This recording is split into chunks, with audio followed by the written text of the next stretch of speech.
अस्सलाम वालेकुम नाज़रीन, मेरा नाम अली हैदर है और आपका शुक्रगुजार हूं कि आपने मेरी ये वीडियो देखने के लिए वक्त निकाला। दोस्तों, अमेरिका का जो प्लान है उसके खिलाफ अब पूरी दुनिया उठ के खड़ी हो गई है, क्योंकि अमेरिका अगर ये काम कर लेता है तो पूरी दुनिया को खतरा इस बात है कि अमेरिका अपने आप को मजीद एक्सपैंड करेगा, अमेरिका खुद को इससे आगे बढ़ा देगा।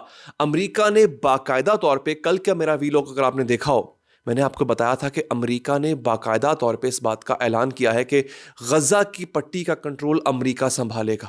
इसका मतलब क्या है? हमास ऐसा होने तो नहीं देगा। तो फिर अमेरिका को क्या करना पड़ेगा नाज़रीन? अमेरिका को अपनी फौजें मैदान में उतारना पड़ेंगी। अमेरिका बाकायदा गज़ा पे चढ़ाई करेगा, यानी जो जंग जिसको अभी थमे हुए कुछ हफ्ते ही हुए हैं, वो जंग दोबारा शुरू हो जाएगी और अब की बार सिर्फ इसराइल नहीं होगा, इसमें अमेरिका भी शामिल होगा। दोस्तों, अब इसके खिलाफ दुनिया उठ के खड़ी हो गई है। अमेरिका के अपने दोस्त उठ के खड़े हो गए। एक तो मैं इसका जिक्र करूंगा दोस्तों, इसके साथ साथ आपको याद होगा मैंने मुसलसल एक सीरीज की है वीडियो की कि जिसमें मैंने आपको बताया है कि किस तरह से अमेरिका का इदारा है यूएसएड, ये इदारा नाजरीन किस तरह से पूरी दुनिया में करप्शन को हवा देता रहा है, जो पैसे बांटता रहा है एड के नाम पे, वो कैसे करप्शन की नजर हुए उसकी झलक पाकिस्तान में मिलती है। एक खबर जो कि रॉयटर्स की खबर है, बड़ी हैरानकुन खबर है नाजरीन, उसका हवाला मैं दूंगा और आपको बताऊंगा कि रॉयटर्स ने खबर दी है किस तरह पाकिस्तान में एक छोटे से टीवी शो को प्रोड्यूस करने के लिए मिलियंस ऑफ डॉलर खर्च किए गए और वो शो आज तक प्रोड्यूस नहीं हो सका। यानी एक टीवी शो को ऑन एयर करने के लिए मिलियंस ऑफ डॉलर्स लगाए गए नाजरीन। पाकिस्तान में कैसे यूएस एड के नाम पे करप्शन की गई, इसका जिक्र मैं करूंगा नाजरीन।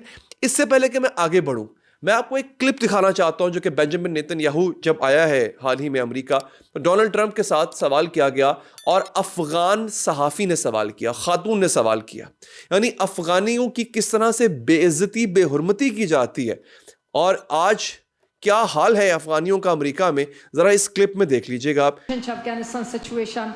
Are you able to recognize Taliban? Because I'm an Afghan journalist, Afghan suffered woman. Any comment about Afghanistan? What's your future plan for Afghan people, especially Afghan? I have a little hard time understanding you.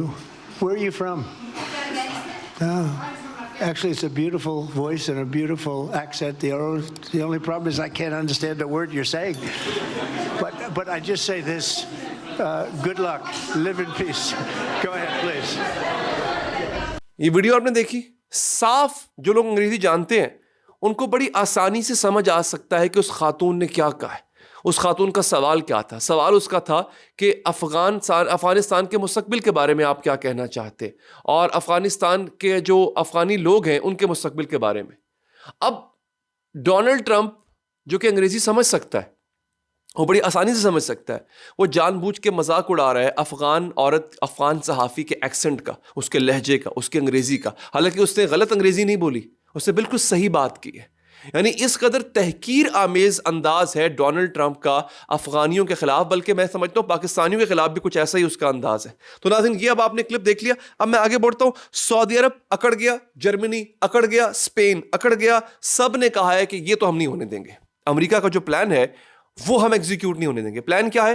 गजा के ऊपर बाकायदा तौर पे कब्जा करना। और अब मेरे पास एक और क्लिप है नाज़रीन जिसका मैं आपको दिखाऊंगा, वो है जैरेड कुशनर का क्लिप, जो कि डोनाल्ड ट्रंप का दामाद है, इवांका ट्रंप का शौहर है।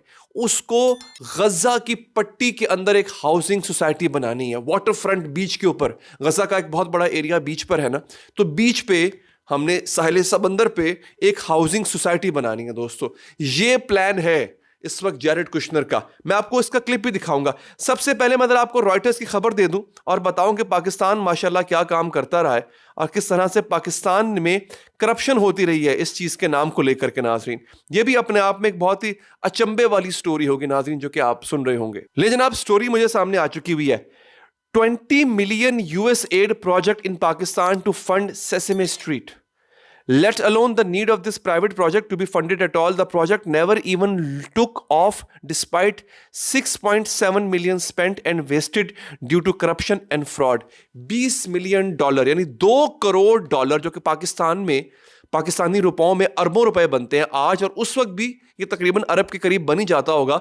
2012 में नाजरीन ये एक एक बड़ी मशहूर एक सीरीज है, बच्चों की कार्टून सीरीज है सेसेमे स्ट्रीट, उसका वर्जन बनना था पाकिस्तान में।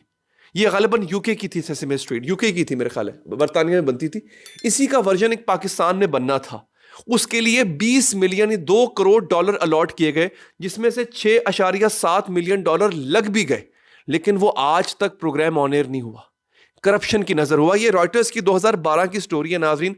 हुसैन नदीम नामी एक सहाफ़ी हैं, उन्होंने जो है वो यहाँ पे इसको पोस्ट किया है। यानी आप ये देखें कि 13 साल पहले भी यूएस एड कैसे पैसे बांट रही थी, करप्शन का बाजार गर्म था और किसी ने नहीं पूछा। डोनाल्ड ट्रंप ने आते ही सबसे पहले यूएस एड को बंद किया। ये तो उसने अमेरिकन पे एहसान किया है और बाकी दुनिया भर भी एक तरह से। लेकिन अब उसको किस मुश्किल का सामना है ये मैं आपको बताता हूं नाज़रीन। इसके साथ साथ अमेरिका ने कुछ और भी ऐसे काम किए। अमेरिका, आपको पता है यूएनओ की जो ह्यूमन राइट्स काउंसिल है उससे अमेरिका निकल गया बाहर, और आज इसराइल भी उससे बाहर निकल गया। यानी और अनकरीब ये हो सकता है यूएनओ से भी निकल जाए, क्योंकि इसराइल को लगता है कि यूएनओ एक ऐसी ऑर्गेनाइजेशन है जो कि तासुब का शिकार है, जो कि इसराइल के साथ तासुब बरतती है। हालांकि इस ऑर्गेनाइजेशन ने सिर्फ इसराइल को इतना कहा कि निहत्ते बच्चों को, निहत्ते लोगों को मत मारो, ये बात इसराइल ने की। अच्छा, इसके साथ साथ एक और बड़ी इंपॉर्टेंट चीज, बीबीसी पे इल्जाम लग गया। अब हो सकता है कि बीबीसी का मुस्तकबिल अमेरिका में खतरे में पड़ जाए। ट्रंप की इंतजामिया ने बशमूल इलॉन मस्क ने बीबीसी पर यह इल्जाम लगाया है कि बीबीसी का जो इदारा है इसको फंड किया जाता था, और बाइडेन एडमिनिस्ट्रेशन ने इसको फंड किया था, पैसे दिए थे ताकि ट्रंप के ऊपर बेजा इल्जामात लगाए जा सके, ट्रंप को गंदा किया जा सके, इलॉन मस्क को गंदा किया जा सके। अब मुझे लगता है कि ट्रंप और ट्रंप की इंतजामिया वो बीबीसी के खिलाफ एक बाकायदा कैंपेन लॉन्च करेगी, और कोई बैद नहीं है कि इसकी नशियात को अमेरिका में बंद भी कर दिया जाए। नाज़रीन, सूरत हाल इस कदर गंभीर हो चुकी हुई है। अब मेरे पास दोस्तों एक आखिरी खबर है। स्टीव विटकॉफ एक सेनेटर है अमेरिका के, वो ये कहते हैं कि अमेरिका जो है ना अब इसराइल का आलेकार बन गया है। अमेरिका अब अमेरिकियों के हाथ में नहीं है, वो इसराइल का गुलाम बन गया है। अमेरिकी सेनेटर्स के बीच में भी अब ये बातें जो हैं वो की जा रही हैं। आप समझ रहे हैं? आप आखिर में एक और क्लिप में आपको दिखा देता हूं। डोनाल्ड ट्रंप के बाद से सवाल किया गया ईरान के बारे में। डोनाल्ड ट्रंप को लगता है ईरान एक मजबूत मुल्क बन चुका हुआ है, ये डोनाल्ड ट्रंप का कहना है। जरा क्लिप देखिए। Say it. Now that Iran is so weak, isn't it the right time to hit their nuclear facilities once and for all? So you say Iran is so weak. I appreciate you saying that. They're not weak. They're very strong right now, and we're not going to allow them to have a nuclear weapon. It's very simple. You know, I signed a very strong proclamation. Iran was in big trouble when I left. They were broke. They didn't have money for Hamas.